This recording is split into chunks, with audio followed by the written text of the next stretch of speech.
पनि धेरै नै अब इफेक्टिभ इन्फर्मेसन हुन्छ होइन बच्चाहरूको लागि। यसको आजको टपिकमा चाहिँ अटिजम भएका बालबालिका अभिभावकहरूलाई अथवा प्यारेन्ट्सहरूलाई सशक्त बनाउँदै घरमै गर्न सकिने प्रमाणमा आधारित इभिडेन्स बेस्ड सहयोगात्मक रणनीतिहरू छ। आजको प्रोग्रामको मेन अब हाम्रो यो उद्देश्य के छ त भनेर भन्दा अब यस प्रोग्रामको अन्त्यसम्म प्यारेन्ट्सहरूले चाहिँ घरमै सिकाइ र हस्तक्षेपको महत्त्व बुझ्नुहुनेछ। दैनिक जीवनका सिप एडियल सिकाउने प्रभावकारी तरिकाहरू जान्नुहुनेछ। घरमा संसार कम्युनिकेसन बढाउने उपायहरू सिक्नुहुनेछ। बालबालिकाहरूको अब सेन्सरी आवश्यक बुझ्नुहुनेछ। सिकेका सिपहरू घरमा प्रयोग गर्ने आत्मविश्वास प्राप्त गर्नुहुनेछ। यो सबै स्लाइडहरू मैले चाहिँ नेपालीबाट बनाएको छु अनि सबैलाई चाहिँ इफेक्टिभ हुन्छ भनेर। नेपाली चाहिँ अलि धेरै जसो इङ्ग्लिस गर्दा बोल्न पनि प्रोनाउन्सिएसन गर्न पनि गाह्रो हुने, अब बनाउन पनि गाह्रो हुने। अरू अब नै कति कुरा चाहिँ यहाँ ओडहरूमा पनि मिस्टेक भएको होला। अरू नै सबैभन्दा प्रभावकारी शिक्षक अब किन अब अभिभावक प्यारेन्ट्सहरूले होइन प्रभावकारी एउटा इम्पोर्टेन्ट शिक्षकहरू हुनुहुन्छ त भन्नलाई स्लाइडले चाहिँ राम्रोसँग तपाईँहरूलाई बुझाउनुहुन्छ। किन अभिभावकको भूमिका महत्त्वपूर्ण हुन्छ त? किनभने बच्चाहरूले धेरै लामो समय भनेको आफ्नो प्यारेन्ट्स फ्यामिली मेम्बरहरूसँग बिताउनुहुन्छ। अनि हामी चाहिँ स्कुलमा एडमिसन गर्छौँ। स्कुलमा गरिसकेपछि उहाँहरूले दिनमा कम्तीमा पनि 5 to 6 अथवा 6 to 7 आवर्स मात्र बच्चाहरूले स्पेन्ड गर्नुहुन्छ। रेस्ट अफ दि टाइम बच्चाहरूले आफ्नो प्यारेन्ट्स फ्यामिली मेम्बरहरूसँगै बिताउने भएको हुनाले प्यारेन्ट्सहरूले उहाँहरूको लागि एउटा चाहिँ थेरापिस्टको टिचरको रूपमा हुनुहुन्छ। उहाँहरूले सबैभन्दा राम्रो सिक्ने वातावरण भनेको आफ्नै घर हो। बच्चाहरू त स्कुलमा 6 आवर्स अथवा 5 आवर्स मात्र स्पेन्ड गर्नुहुन्छ होइन। घरमा रेस्ट अफ द टाइम घरमै बिताउनुहुन्छ। घरमा प्यारेन्ट्सहरूले यो गर त्यो नगर, अनि यो यसो गर, यो खाऊ यो नगर, यताउति सबै कुरा हजुरआमादेखि लिएर हजुरबुवा अङ्कल आन्टी आमा बुवा सबै कुरा यो गर उसो गर यसो गर्न भन्दा पनि बच्चाहरूले धेरै कुराहरू लर्न गर्नुहुन्छ। दैनिक जीवनका गतिविधिहरू अब बिहान हामी उठिसकेपछि मुख धुन जाऊ, ब्रस गर, टोइलेट गर, अनि त्यसपछि टोइलेट मुख धोइसकेपछि बल्ल हामी खाजा खान दिन्छु। त्यसपछि अब होमवर्क गर्ने हो कि बाँकी रहेको होमवर्क, त्यसपछि स्कुल जाने, यस्तै सबै डेली गतिविधिहरू पनि उहाँहरूले आफ्नो घरबाट आफ्नो फ्यामिली मेम्बरहरूबाट सिक्नुहुन्छ। परिवारसँगको अन्तर्क्रिया कम्युनिकेसन त हुन्छ नि त फ्यामिलीहरूमा होइन। अब आमा बाउले अथवा हजुरबा हजुरआमा अङ्कल आन्टी अनि सबैजनाले कम्युनिकेसन गरेको पनि कुराकानी गरिरहेको बच्चाहरूले सुन्नुहुन्छ। त्यो सुन्दा पनि बच्चाहरूले चाहिँ त्योबाट पनि धेरै कुराहरू लर्न गर्नुहुन्छ। अहिले चाहिँ अब अन्तर्क्रिया कम्युनिकेसन चाहिँ पहिला जस्तो हेरेर ग्याप छ। सबैजना बिजी भइन्छ अनि त्यसपछि अनि खाली टाइममा हामीले मोबाइल हेर्छौँ होइन, टिभी हेर्छौँ, अनि त्यहाँ चाहिँ धेरै जस्तो कम्युनिकेसन चाहिँ ग्याप हुन्छ होइन। अनि हामीले चाहिँ अन्तर्क्रियालाई चाहिँ बढायौँ भने पनि त्योबाट बच्चाहरूले पनि धेरै कुराहरू सिक्न सक्नुहुन्छ। परिचित र सुरक्षित वातावरण घर भनेको एउटा उनीहरूको परिचित पनि ठाउँ भयो र सुरक्षित पनि भयो। किनकि अब परिचित भनेको आफ्नो सबै फ्यामिली मेम्बरहरू त उहाँहरूको लागि चिनेको फेस हुन्छ नि त। त्यो कारणले गर्दा उहाँ चाहिँ परिचित हुनुहुन्छ। परिचित भइसकेपछि अथवा सेफ फिल गरिसकेपछि उहाँहरूले कन्फिडेन्टली आफ्नो कामहरू पनि गर्न सक्नुहुन्छ नडराई लाज नमानेर। अभिभावक प्यारेन्ट्सहरू केवल हेरचाहकर्ता मात्र होइनन्, उनीहरू आफ्ना बालबालिकाको सबैभन्दा महत्त्वपूर्ण सहशिक्षकको थेरापिस्ट पनि हुनुहुन्छ। प्यारेन्ट्सहरू चाहिँ एउटा हेरचाहकर्ता मात्र होइन, बच्चाहरूलाई हेर्ने रखवाला मात्र होइन, उहाँहरू एउटा थेरापिस्ट पनि हुनुहुन्छ। किनभने उहाँहरूले चाहिँ डेली एक्टिभिटिजका कुराहरू सिकाइरहनु भएको हुन्छ। यो गर, यो नगर, त्यो खाऊ, यो खेल, म गर, अब नुहाउने टाइम भयो अथवा ब्रस गर्ने सुत्ने टाइम भयो। त्यो कारणले गर्दा बच्चाहरूको लागि उहाँहरू एउटा सहशिक्षकको रूपमा पनि हुनुहुन्छ।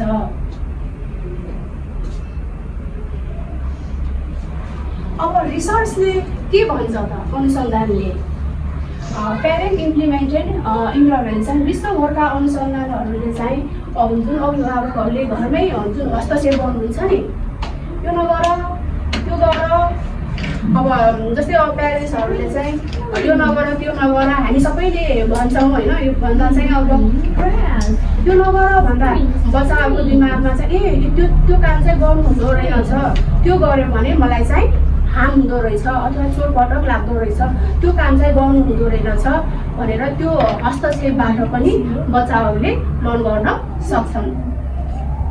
खेल्ने तथा सिक्ने क्षमता सुधार हुन्छ। प्यारेन्ट्सहरूको जुन घरमा जुन हस्तक्षेपहरू गर्नुहुन्छ, यो नगर त्यो नगर, यसो गर उसो गर, त्यो कारणले गर्दाखेरि बच्चाहरूको यी सरल एक्टिभिटिजहरूमा चाहिँ सुधार आउँछ। जस्तै खेल्ने तथा सिक्ने क्षमतामा सुधार गर्छ। दैनिक जीवनका सिपहरू बढाउँछ। दैनिक जीवनका सिपहरू भन्नाले चाहिँ हाम्रो बिहान उठेर हात मुख धुने, ब्रस गर्ने, टोइलेट जाने, ब्रेकफास्टहरू खाने, त्यसपछि अब होमवर्क छ भने होमवर्क गर्ने, खेल्ने, अब स्कुल जाने, स्कुलबाट फेरि आइसकेपछि ड्रेसहरू चेन्ज गर्ने, हात मुख धुने, अनि खाजा खाने, अब टिभी हेर्ने हो कि खेल्ने हो कि होमवर्क गर्ने हो, यी सबै डेली एक्टिभिटिजका कुराहरू भए। सामाजिक सहभागिता बढाउँछ। अब हामी अब एज अ ह्युमन बिङ भएपछि हामी सोसियलाइज अवश्य पनि हुनुपर्छ होइन। त्यसपछि हाम्रो छरछिमेकदेखि लिएर नातागोतामा हामीहरू बेला बेलामा हाम्रो चाहिँ गेट टुगेदरहरू गरिराखेका हुन्छौँ र गर्नु पनि पर्छ। यसले चाहिँ बच्चाहरूलाई चाहिँ सहभागिता पनि बढाउँछ। आफ्नो रिलेसनसिप के हो, उहाँ को पढ्नुहुन्छ, म को पढ्छु, यस्ता कुराहरू पनि उहाँहरूले चाहिँ सिक्नुहुन्छ। चुनौतीपूर्ण व्यवहार पनि कम गर्छ। रिक्सहरू जस्तै प्यारेन्ट्सहरूले भन्नुहुन्छ नि त्यो नगर, जस्तै अब कहिले चाहिँ अब डोरीमा झुलिराखेका हुन्छन्, कहिले चाहिँ अब भित्तामा पनि म क्राइम गर्छु भन्ने हुन्छ होइन। अनि कहिले चाहिँ अब गिलासहरूले हान्ने अथवा बलहरू गर्ने, घरमै पनि अब बलहरू खेलिराखेका हुन्छन्। कहिले टिभी हुन्छ भित्तामा, कहिले किसानमा हुन्छ, त्यो बल त्यहाँ हाल्नु हुँदैन है, फुट्छ नि सानो भनेर भन्नुहुन्छ। यस्ता चुनौतीपूर्ण व्यवहारहरू पनि कम हुन्छ। अभिभावकको आत्मविश्वास बढाउँछ। जब बच्चाले चाहिँ इन्डिपेन्डेन्टली आफ्नो अब डेली एक्टिभिटिजहरू गर्न थाल्नुहुन्छ, त्यसपछि प्यारेन्ट्सहरूको एउटा आत्मविश्वास, सेल्फ कन्फिडेन्स भन्ने के हुन्छ त बिल्ड हुन्छ। के छ के गर्दै आउनुभएको छ तपाईँहरूले एज अ प्यारेन्ट्स?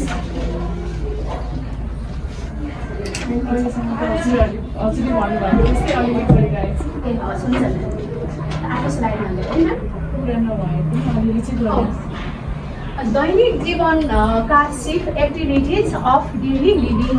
मैले अघि एडियल भनेर भनेको थिएँ होइन। अब एडियल चाहिँ अब आइपुग्यो है। एडियल एक्टिभिटिज अफ डेली लिभिङ। अब आत्मनिर्भरता सानो कदमबाट सुरु हुन्छ। हाम्रो कन्फिडेन्स भन्ने कुरा हामीले ठुलो काम गऱ्यौँ भनेपछि आत्मनिर्भरतामा चाहिँ हामी कन्फिडेन्स भयौँ भनेर फिल गर्नु हुँदैन। सानो कामबाट पनि हामी चाहिँ के हुन्छ त हाम्रो कन्फिडेन्स डेभलप हुँदै जान्छ। जस्तै उदाहरणमा दाँत माझ्ने,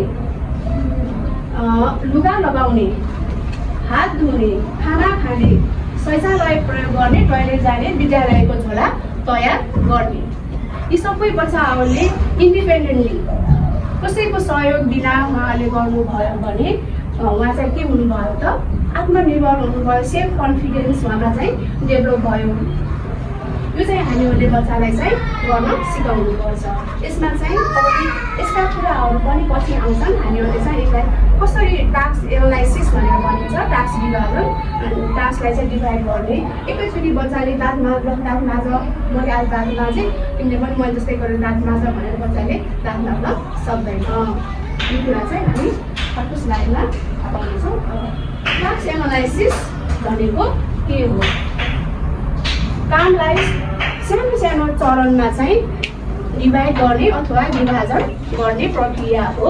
जस्तै उदाहरणमा मैले चाहिँ दाँत माझ्नेको फर्स्टदेखि अन्त्यसम्म अथवा लास्टसम्म हामीहरूले चाहिँ के गर्नुपर्छ भन्ने छ।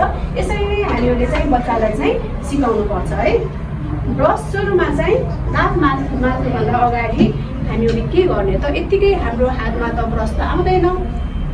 पहिला ब्रस समात्ने सिकाउने, सुरुमा पहिला उहाँलाई चाहिँ ब्रस मात्र समात्न सिकाउने। अनि उहाँले चाहिँ राम्रोसँग ब्रस समात्न सिक्नु भएछ भनेपछि बल्ल हामी अर्को स्टेपमा जाने।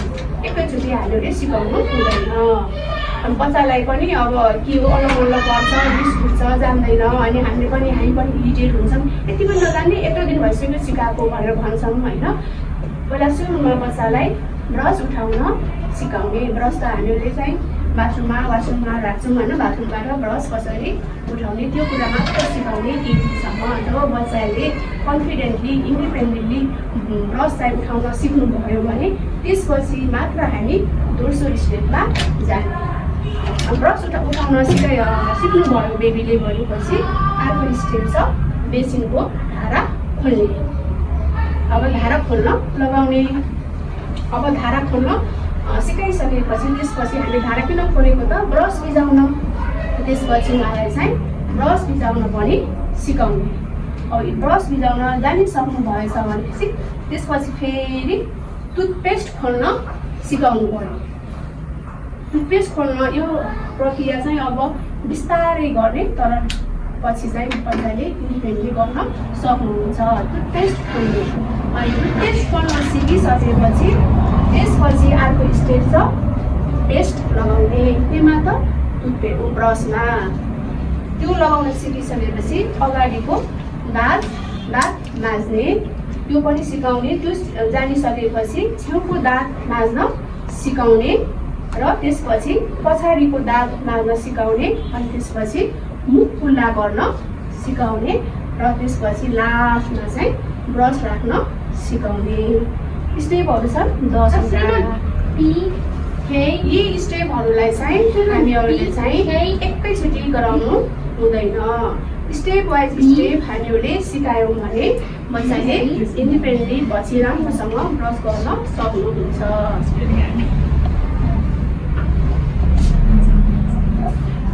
अब चेनिङ टेक्निक। कसैलाई केही थाहा छ यो चेनिङ टेक्निक भनेको के हो भनेर? यो पनि एउटा सिकाइको प्रविधि हो होइन, जसमा ठुलो कामलाई ससानो स्टेप्सहरूमा चरणहरूमा चाहिँ हामीहरूले चाहिँ डिभाइड गरेर बच्चाहरूलाई चाहिँ क्रमशः सिकाइन्छ। अघि चाहिँ मैले चाहिँ दाँत माझ्ने कुराहरू सिकाएको थिएँ, त्यस्तै त्यही कुराहरू भयो। त्यो विशेष गरेर अटिज्म स्पेक्ट्रम डिसअर्डर भएका बालबालिकालाई दैनिक जीवनका सिप एडिएल सिकाउन धेरै उपयोगी हुन्छ। उनीहरूले एकैचोटि सबै स्टेपहरू उहाँहरूले फलो गर्न सक्नुहुन्न। उसले कामलाई पनि हामीहरूले चाहिँ डिभाइड गरेर सिकाउने स्टेप वाइज गरेर। अब किन प्रयोग गरिन्छ त यो? जटिल कामलाई सजिलो बनाउँछ। बच्चालाई स्टेप बाई स्टेप सिकाउन पनि के भयो त, प्यारेन्ट्सहरूलाई, टिचरहरूलाई, केयर गिभरहरूलाई पनि सजिलो भयो र बच्चालाई बुझ्नको लागि पनि सजिलो भयो। अब बच्चाहरूको इन्डिपेन्डेन्स बढाउँछ, डेभलप हुन्छ। उनीहरूको बिहेभियरहरूमा चाहिँ के आउँछ त, चेन्ज आउँछ र आत्मविश्वास पनि बढाउँछ। बच्चाहरू हाम्रो मात्र आत्मविश्वास, हामी मात्र कन्फिडेन्स भएर भएन नि त, बच्चाहरू पनि त कन्फिडेन्स हुनु पऱ्यो नि त होइन। उनीहरूले राम्रोसँग कुनै टास्कहरू कम्प्लिटली राम्रोसँग गरेको छन् भने कति खुसी हुन्छ नि त। त्यही भएर उनीहरूको यस्तोले चाहिँ यो चाहिँ टेक्निकले बच्चाहरूको आत्मविश्वासलाई पनि के गर्छ त, डेभलप गर्छ। अब चेनिङका प्रकारहरू। चेनिङमा चाहिँ फरवार्ड चेनिङ र ब्याकवार्ड चेनिङ छ, दुईवटा टाइप छ। अगाडिबाट सिकाउने, जस्तै अब यो चाहिँ अघि मैले भनिसकेँ, फेरि पनि मैले बुझ्नको लागि सजिलो हुन्छ भनेर त्यही ब्रसिङकै कुरा राखेको छु होइन। पहिला अब ब्रसलाई समात्ने गर्ने होइन, यो सबै कुराहरू भयो चेनिङ टेक्निकमा। अब यो पनि त्यही नै हो पिक्चर, कसरी ब्रस गर्ने भनेर, यो पनि त्यही नै हो। पिक्चरबाट नि बुझाउन सक्यो होइन म्याम? हजुर अब कसैले भनेको अब बुझिरहेको हुँदैन हजुर। होइन, पेक्सबाट बुझिरहेको हुन्छ नि त बच्चाहरूले, हजुर त्यो बच्चाहरूलाई चाहिँ त्यही अनुसारको पेक्स बनाउनु पर्छ, अस्ति देखाउनु भयो त्यसरी चाहिँ गऱ्यो भने बच्चाहरूले मजाले राम्रोसँग उहाँहरूले बुझ्न सक्नुहुन्छ। अनि कपीमा चाहिँ बच्चालाई पहिलो स्टेप सिकाइन्छ होइन। सुरुमा चाहिँ फर्स्ट स्टेप बच्चालाई सिकाउने, अनि त्यसपछि फर्स्ट स्टेप जब उहाँहरूले जानिसकेपछि मात्र हामी दोस्रो स्टेपमा जाने। पहिलो स्टेपमा चाहिँ अझ उहाँ अनमल्ल पढ्नु भएको छ, जान्नु भएको छैन भने हामीले हतार गरेर अर्को स्टेपमा जाँदै नजाने, त्यही पहिल्यै स्टेपमा उहाँलाई चाहिँ कन्टिन्यू दिइराख्ने, अनि त्यसपछि दोस्रो तेस्रो त्यसपछि क्रमशः गर्दै जाने। उदाहरणमा यो कुराहरू भए। त्यसपछि बच्चाहरूले चाहिँ अब सिक्दै रिपिट गर्दा बच्चाले त राम्रोसँग गर्न थाल्नुहुन्छ नि त पछि होइन। त्यो कुरामा चाहिँ पछि बच्चा चाहिँ कन्फिडेन्स मास्टरी डेभलप गर्नुहुन्छ। यो चाहिँ ब्याकवर्ड चेनिङ, पछाडिबाट सिकाउने चेनिङ भयो। यसमा चाहिँ शिक्षक र अभिभावकले सबै स्टेप गर्ने है। अब टिचर प्लस प्यारेन्ट्सहरूले सबै स्टेप गर्ने। यहाँ पिक्चरबाट पनि तपाईँले बुझिसक्नुभयो। अनि अन्तिम स्टेप बच्चालाई गर्न दिन्छ। उदाहरण, कपडा लगाउँदा अन्तिम बटन बच्चालाई लगाउन दिने। बच्चाले तुरुन्त सफलता अनुभव गर्छन्, किनकि हामीले देखाइराखेका हुन्छौँ होइन। बच्चालाई चाहिँ नजिक राखेर देखाउँदै गर्ने। त्यो कारणले गर्दा लास्ट बटन बाबु अब तिमीले लगाऊ भनेर छोडिदियो, अनि बच्चाले लगायो भने त्यसपछि उहाँलाई त्यति बेला चाहिँ उहाँले लगाउन सफल हुनुभएछ भने उहाँलाई चाहिँ प्रेज गर्न कहिल्यै पनि नभुल्ने, किनभने प्रेजले गर्दा बच्चा मोटिभेट भएर फेरि कामहरू गर्न उनीहरूलाई चाहिँ उत्सुकता जाग्छ के बच्चाहरूलाई। हामीले चाहिँ प्रेज गर्न कहिल्यै पनि बिर्सिनु हुँदैन। उदाहरणमा जस्तै हेयर वासिङ, हात धुने कुरा राखेको छु मैले। अब हात धुने बेलामा पनि हामीले सुरुमा के गर्छौँ त धारा अथवा नल खोज्छौँ, त्यसपछि हात भिजाउँछौँ, अनि साबुन लाउने, बिस्ने, घस्ने होइन, अनि पानीले धुने, हात पुस्ने, यी स्टेप सबै चेनिङ प्रयोग गरेर बच्चाहरूलाई चाहिँ सिकाउने। अब यसको फाइदाहरू के छन् त? एडिएलमा दैनिक जीवनमा उहाँहरूको के आउँछ त? सुधार आउँछ, चेन्ज आउँछ। अब हामीहरूले चाहिँ आज एकैछिन दाँत माझ्न सिकायौँ, अनि केही समयपछि फेरि हात धुन सिकायौँ, केही पछि फेरि खाना खान सिकायौँ। बच्चा त अलमल्लमा पर्नुहुन्छ होइन। ठुलै मान्छेले हामी त अलमल्लमा पर्छौँ, के सिकाऊ के गरेको कुनै कुरा सिकाउँदा होइन। त्यही भएर प्रत्येक दिनमा एउटा कुरा मात्र बच्चालाई सिकाइराख्ने, रिपिट गरेपछि बच्चाले मजाले पछि गर्न सक्नुहुन्छ। यसमा धैर्यता, कन्सिस्टेन्सी नै ठुलो कुरा हो। आत्मनिर्भरता बढाउँछ। व्यवहार व्यवस्थापनमा पनि के हुने भयो त? सहयोग हुने भयो। सिकाइलाई स्ट्रक्चर वेमा लैजानु, स्टेप वाइज गरेर गयौँ भनेपछि यहाँ कुनै पनि स्टेप्सहरू मिस्टेक भएन। अब ध्यान दिनुपर्ने कुराहरू के कस्ता कुरामा टिचर अथवा चाहिँ प्यारेन्ट्सहरूले ध्यान दिनुपर्छ त? बच्चाको लेभल अनुसार हामीले के गर्ने त? स्टेप सिकाउनु। यसमा चाहिँ लेभल अनुसार चाहिँ सबै बच्चा एउटै हुँदैनन्। त्यही भएर बच्चाको लेभल कि त प्यारेन्ट्सले बुझ्नुभएको हुन्छ कि त टिचरले बुझ्नुभएको हुन्छ।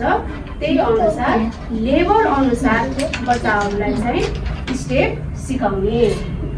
धेरै छिटो नगर्ने है, धेरै छिटो चाहिँ नगर्ने, किनभने धेरै छिटो गर्दा बच्चा अलमल्ल रलगुल्लमा पर्नुहुन्छ र स्टेप गर्न सक्नुहुन्न। धेरै छिटो नगर्ने, स्लो प्रोग्रेसमा चाहिँ फोकस गर्ने।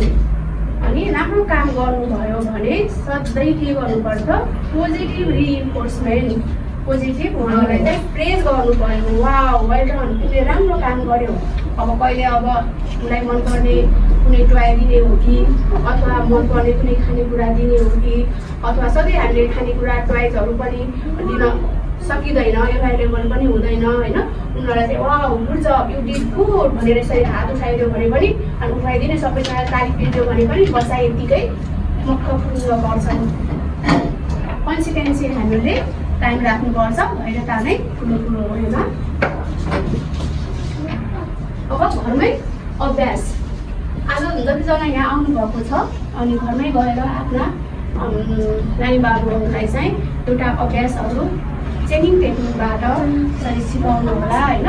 जस्तै उदाहरणमा अब लुगा लगाउने हो कि खाना खाने हो कि हात धुने हो कि होइन। अब विद्यालयको स्कुलको झोलाहरू रेडी पार्ने हो कि स्कुलको झोलाहरू रेडी पार्नु पनि मोस्ट इम्पोर्टेन्ट टास्कहरू हो। कति कुरा छुट्टी राखेको हुन्छ, प्यारेन्ट्सले दिनुपर्छ। अनि यी कामलाई चाहिँ हामीहरूले सम्भव 10 देखि 20 अथवा त्योभन्दा पनि कममा हामीले बच्चाको लेभल अनुसार चाहिँ डिभाइड गरेर त्यसलाई चाहिँ विभाजन गर्ने र सिकाउने सबै नानीले चाहिँ गर्नु त्यस लगभग सक्छ सिकाउनु होइन। हजुर मैले चाहिँ पहिला केराको पनि नानीहरूलाई चाहिँ हजुर अनि त्यहाँबाट मैले लगभग सिकेर चाहिँ आफू गर्न लाउने खाना के अरे लुगाहरू लगाउने त्यो चाहिँ अनि खानेकुरा पनि आउटको हुन्छ नि, जस्तै रेस्टुरेन्टतिर घरमै पनि किनेर ल्याएको चाहिँ आफू खान्छ कि मजाले। अनि एउटा चाहिँ मैले बानी गर्नै सकेँ उसको लागि के भन्दाखेरि घरको खाना मैले बनाएको खाना चाहिँ उसले खुवाउनै पर्छ पुरै पर्छ होइन। उसलाई चाहिँ त्यो आफै खानु बाहिरको चाहिँ अब यसमा चाहिँ बच्चाहरूलाई चाहिँ त्यही चाहिँ टेक्निकबाट अनि पहिला चाहिँ अब खाना तपाईँले राखिदिनै पर्यो।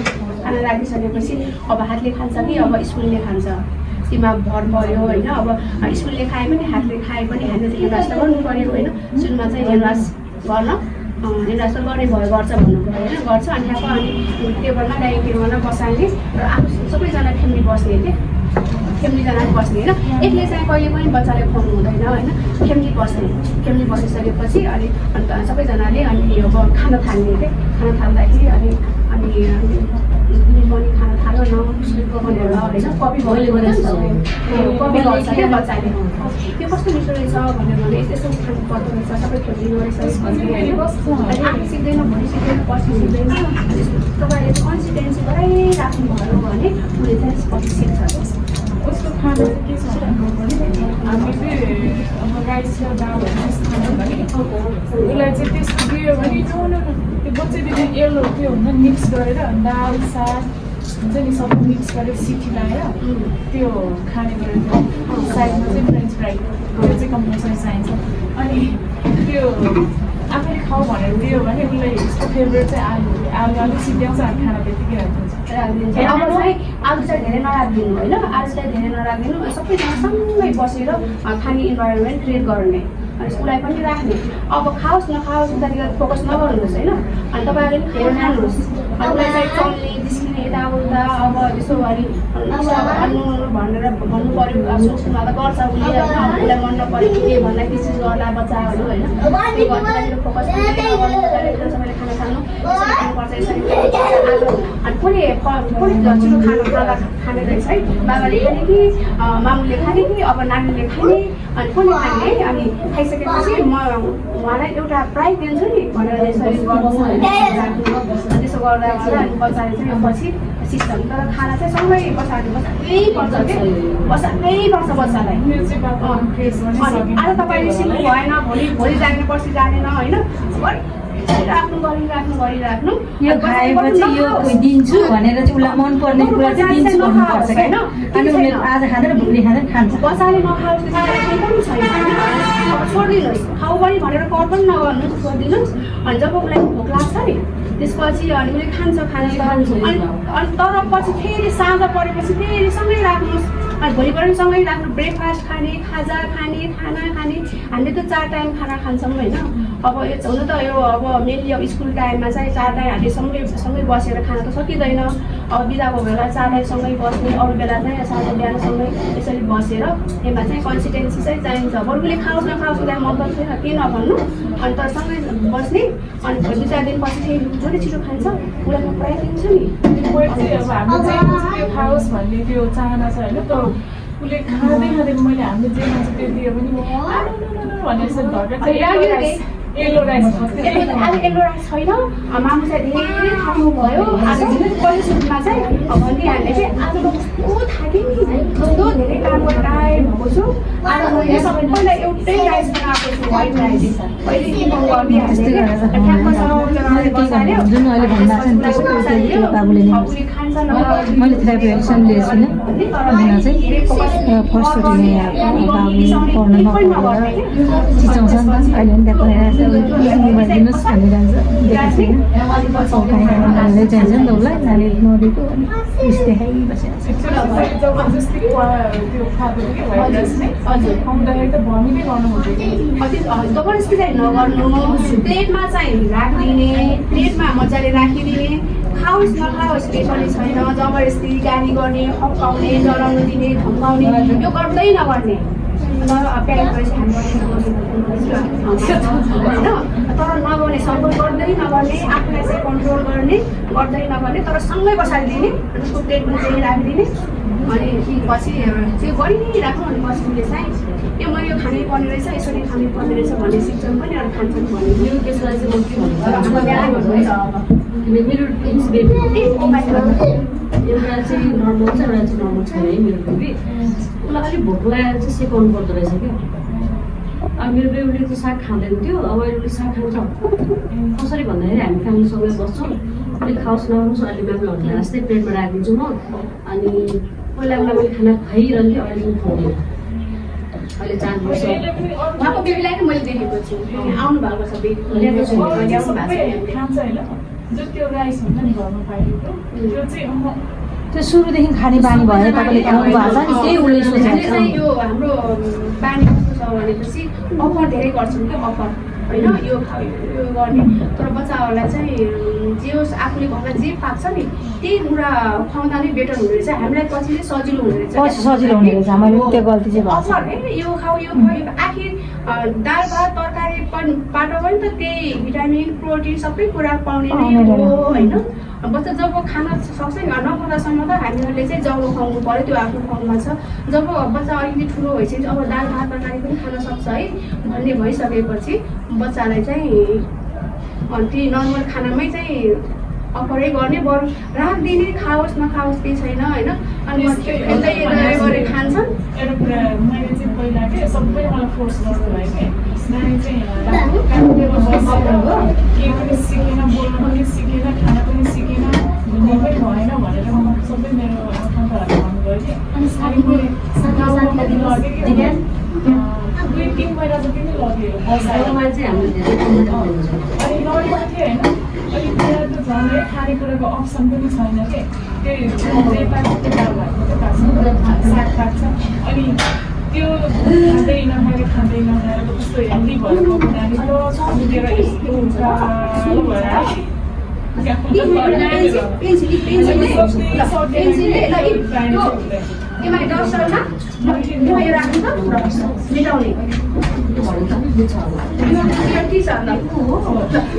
टिचर गर्ने ल अहिले चाहिँ बुझ्न थालेछ लगभग पहिले चाहिँ बुझ्न गाह्रो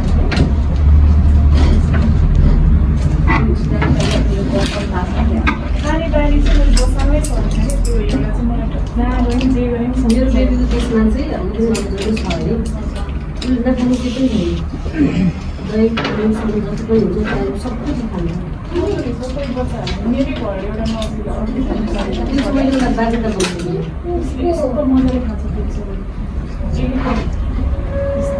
ल अब त्यो चाहिँ गाह्रो हुँदो रहेछ कि हाम्रो गाउँ पनि दाल भात मात्रै खाने हो नि त केही पनि नखाने पहिला त अहिले चाहिँ मासुको झोलसँग आलु भयो साग पनि म राख्छु बाबु भिडियो आउँछ नखाउँछ भन्छु नि त अनि त्यो भनेपछि उसले चाहिँ साग त्यो फेरि डन्ठा हुँदैन फेरि साग मात्रै भएपछि यसो खान्छ क्या अगाडि पहिला उसले पनि हातले चाहिँ कहिले नखाने चम्चा नै उल्लिन्छ हाम्रो हातले पनि कहिले खाएन उसले चम्चा युज कहाँ खाले खाँदा पनि मैले अहिले चाहिँ हातले खानु मैले खानुपर्छ भने त्यो चरणमा पुगिसक्नु भएको छ भोकाएपछि खाइहाल्नुहुन्छ प्यारेन्ट्सलाई पिरियड्सबाट बच्चाले खाएन भोकायो कि भन्ने फिल हुन्छ अनि बच्चा भोकाएको छ भनेपछि उनीहरूले जसरी मागेर चिजहरू पनि खाना त खाइहाल्छन् तर त्यो ह्याबिट चाहिँ सबैजना सँगै टेबलमा बसेर खाने ह्याबिट चाहिँ कुनै कुनै दिन पनि ब्रेक नगर्नुहोस्, बिस्तारै सुधार आउँछ। ल अब हामी चाहिँ अब अर्को स्लाइडतिर जाउँ। संसार मैत्री कम्युनिकेसन रिच घर बनाऊ। आफ्नो घरलाई चाहिँ एउटा कम्युनिकेसन रिच चाहिँ हामीले घर बनाउनै पर्छ र यसबाट पनि धेरै फाइदा हुन्छन्। संसार मैत्री घर भनेको यस्तो वातावरण हो जहाँ बच्चाले सजिलै बोल्न, बुझ्न, संयोग गर्न र आफ्नो चाहना व्यक्त गर्न सक्छन्। यसमा चाहिँ सुरुमा बच्चाहरूले ठुलोबाट धेरै कुराहरू लर्न गर्छन्। हामीले चाहिँ एकअर्कामा ठुलोमा पनि कम्युनिकेसन गराउनु पऱ्यो। आज दिनले माथि मैले यो गरेँ, उसो गरेँ, यसो भयो, त्यसो भयो, सबै मिलेर कुराहरू गर्दा त्यहाँ बच्चाले खेलिरहेको छ भने पनि उनीहरूले सुनिराखेका हुन्छन्। यसरी बोल्नु पर्दो रहेछ, आफ्नो चाहना फिलिङ्सहरूलाई यसरी व्यक्त गर्नु पर्दो रहेछ भनेर बच्चाहरूले बुझ्न थाल्छ। यो चाहिँ विशेष गरेर अटिजम भएका बालबालिकाको लागि अत्यन्त महत्त्वपूर्ण हुन्छ। संसार केवल बोलाइ मात्र होइन, कम्युनिकेसन केवल बोलाइ मात्र होइन, यसमा इसाराहरू भयो, पोइन्टिङका कुराहरू आउँछन्। यसमा चाहिँ बोल्ने, अब जस्तै बोल्ने पनि भयो, इसारा गर्ने, चित्रहरू देखाउने। जस्तै अब यहाँ हामीले विभिन्न अब AAC चार्ट, मुड चार्टहरू राखेका छौँ। बच्चालाई आज दिने घरमा पनि तपाईँहरूले यसरी चाहिँ चार्टहरू राख्नुपर्छ। अनि how are you feeling today, आज तिमीलाई कस्तो फिल गरिराखेका छौ भनेर उसले तिमी हेप्पीमा छौ कि कन्फ्युज होइन, अथवा excited, sad, tired, scared, angry, worried, sick, के छौ त भनेर बच्चाले यसरी आफूलाई चाहिँ बोल्न नसके तापनि उसले के गर्छ त पोइन्ट गरेर बच्चा आज मेरो बच्चा यो रहेछ। अनि त्यसपछि अब रिसाएको रहेछ अथवा रिसाएको छ, हर्ट भएको छ भने किन रिसायो, किन हर्ट भयो भनेर हामीले पछि रिजन खोज्न थाल्छौँ नि त होइन। त्यसरी भयो, यो मुड चार्ट भयो। अब AAC चार्टहरूमा चाहिँ हामीले